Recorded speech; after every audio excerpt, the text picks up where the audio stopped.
Sonnet 54 by William Shakespeare, 1565 to 1616.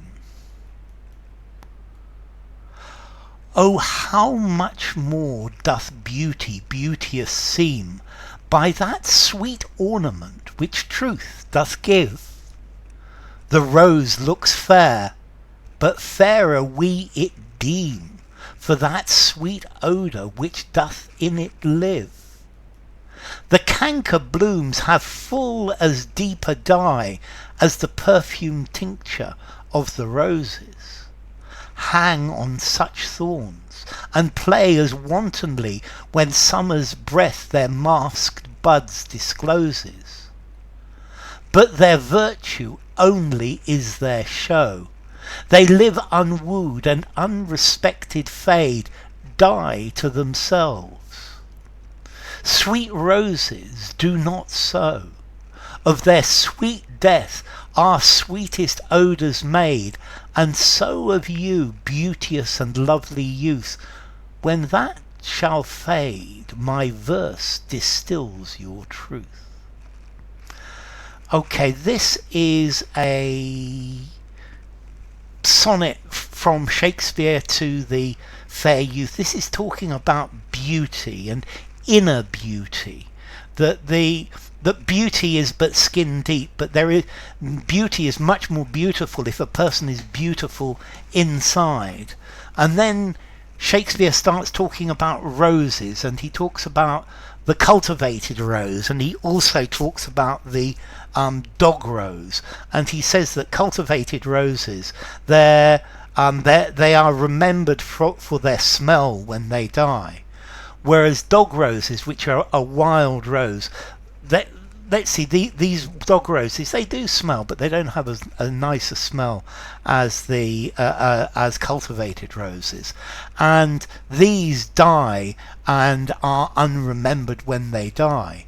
And in the same way, Shakespeare's poems will keep immortal the internal beauty of the youth, even after his external beauty has faded. So let's look at it. Oh, how much more doth beauty beauteous seem by that sweet ornament which truth doth give. So beauty seems much more beautiful if it has the ornament truth inside it. Now, truth is talking about the beautiful interior. So this is saying a beautiful person is much, much more beautiful if they're beautiful inside as well as out. So it's the difference between beauty being skin deep or being beautiful inside. The rose looks fair, so roses are beautiful, but fairer we it deem, for that sweet odour which doth in it live. So roses look beautiful, but we think roses are far more beautiful for the sweet smell that comes from a rose. The canker blooms have full as deep a dye as the perfumed tincture of the roses. So the canker is the dog rose, is the wild rose, and these have as colours that are as beautiful, as full a deeper dye, as the perfumed tincture, the perfumed smell of cultivated roses. Hang on such thorns, they both have thorns, and play as wantonly when summer's breath their masked buds discloses, and they open and move in the wind as beautifully when the breath of summer, when summer opens the buds of the roses. So both types of roses are the same in that. But for their virtue only is their show. They live unwoo'd, and unrespected fade, die to themselves. But the beauty of these roses is only their show, is only their look. They live unwoo'd. So to woo is to court. So to court, to to try to get to fall in love with. So there are no people looking at them and looking after them, and they don't have the respect, and they die alone. And this, I think, is because they don't have the permanence, or the permanence of smell of the sweet smelling rose, and they're not respected, and they die alone, forgiven. Sweet roses do not so, but this is unlike sweet roses.